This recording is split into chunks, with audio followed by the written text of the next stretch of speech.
Amjambo na karibu kuweza kufuata matangazo yetu ya siku ya leo. Kwanza ni muhtasari wa habari zenyewe za siku ya leo. Usalama unaripotiwa kuwa mdogo kwenye vijiji vipatikanavyo kwenye milima mirefu, huku milio ya risasi nzito yasikika kila kukicha. Rais aliyekuwa madarakani kwa muhula wa miaka 18 Joseph Kabila Kabange ametangaza kwenye vyombo vya habari na mitandao ya kijamii kuwa punde tu atarudi nchini Jamhuri ya Kidemokrasia ya Kongo kwa kuingilia ndani ya mji wa Goma baada ya kushukiwa kuwa anasaidia M23. Karibu mpendwa mtazamaji, msikilizaji, kuweza kufuata taarifa zetu za siku ya leo. Mimi ni Juma Masuku, kwa nyuma kamera ni Pepe Wilonja. Hichi ni kisima cha habari cha Tukutane TV. Tunaanza na habari zitokazo hapa tarifani Fizi kwenye milima mirefu aiza kwenye nyanja za juu. Usalama unaripotiwa kuwa mdogo kwenye vijiji vipatikanavyo kwenye milima mirefu, huku milio ya risasi nzito yasikika kila kukicha. Mapambano hayo yanayoendeshwa na wahasi kutoka Burundi Red Tabara kwa kuungana na Ngumino pamoja na Twiganeo dhidi ya wazalendo Bishambuke kwa ushirikiano na jeshi la taifa FARDC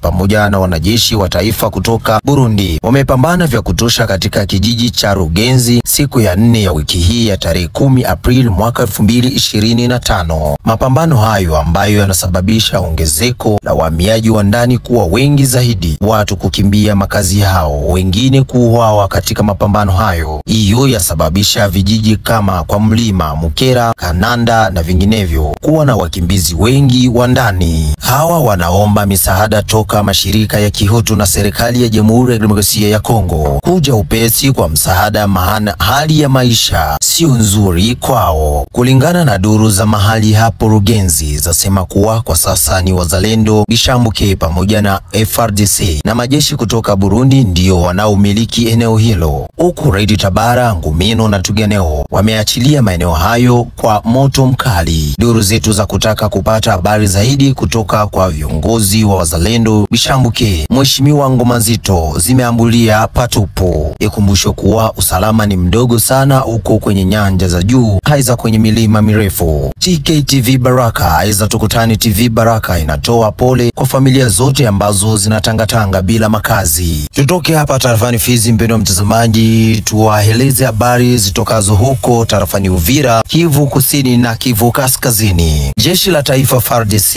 na muungano wa wazalendo wote kwa pamoja waendelea kusukuma M23 ambao wanasaidiwa na nchi ya Rwanda, huku upande wa Kivu Kusini majeshi ya wazalendo pamoja na majeshi kutoka nchi ya Burundi waendelea kushikilia vijiji kama Lubero, Luvungi, Kaziba, Nyangezi na Nyantende, wakikaribia mji wa Bukavu ambao uko mikononi mwa wanyang'anyi wa M23 ambao wanasababisha mauaji ya kisiri kwa raia wa Bukavu. Miili bila uhai yaendelea kuogotwa kila kukicha kwenye mitaa tofauti ya jiji hilo. Na Kivu Kaskazini uko Walikale na Masisi, M23 ilitolewa hapo kimabavu kwa moto mkali wa jeshi la taifa FARDC na wazalendo na kuzuia njia wasisonge mbele kuelekea Kisangani kama ilivyofanyika tarafani Uvira kwa Mheshimiwa William Amuri ya Kutumba kuweza kuzuia M23 isiweze kupenya tarafani Uvira na tarafani Fizi. Tuwajuze kuwa M23 chini ya uongozi wa coordinator Kone Nanga kwa usaidizi wa nchi ya Rwanda waendelea kushikilia mji wa Goma bila wasiwasi wowote ule.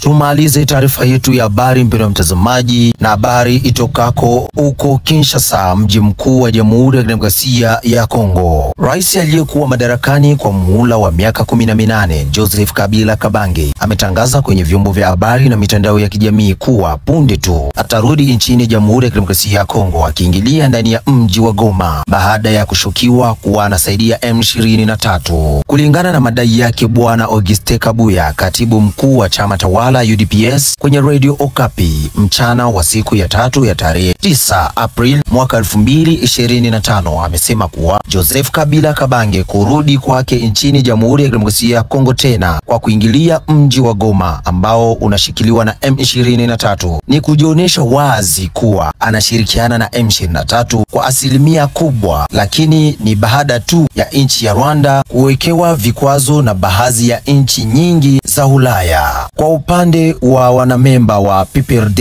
chama chake Joseph Kabila, wamesema kuwa madai hayo ni ya uongo. Kabila ameenda kutafuta amani maeneo hayo. Hayo ni madai yake katibu wa PPRD Bwana Ferdinand Kambere. Amemelizia kusema kuwa UDPS imeshindwa kutetea nchi na kuleta amani ili raia waweze kuishi kwa usalama. Hivyo wanaendelea tu kumsingizia Joseph Kabila Kabange. Mwisho wa taarifa zetu za habari za siku ya leo, mpendwa mtazamaji wa Tukutane TV, ambao umeweka kisima hichi kuwa ni kipenda roho chako. Hivyo mpendwa mtazamaji, usikose kusubscribe, kulike, kukomenti na kushare kazi zetu. Endelea kutujuza unapatikana katika nchi gani. Tuachie komenti yako ambayo inakwenda kwa uchambuzi wa taarifa zetu kila kukicha. Hivyo tunahitaji kuwa bora zaidi ya jana. Niite Juma J Masuku, kwa upande wa nyuma kamera ni Pepe Wilonja. Tukutane kila kukicha kwenye taarifa zetu za habari. Asanteni.